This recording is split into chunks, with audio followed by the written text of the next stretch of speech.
All right, to solve this problem, let's look at what we have. So you've already told me that 50 is going to be the y-intercept, so this is your b.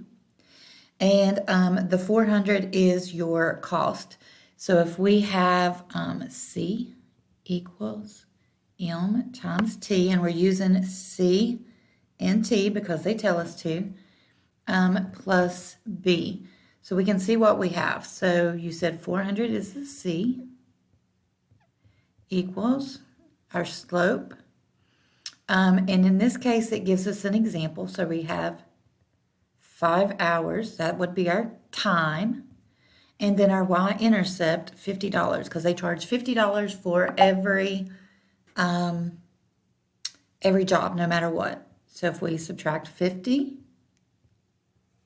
that gives us 350 equals m times 5, which is the same as 5m. Divide both by 5.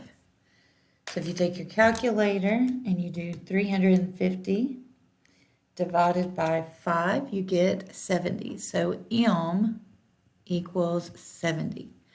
All right, so that's what we needed. We needed our m and our b in order to write an equation.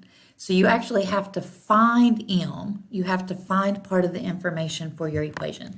So c equals, remember, m times t plus b. So m is 70 times t, we're using the variable they told us to, plus our y-intercept, which is what they charge for everything.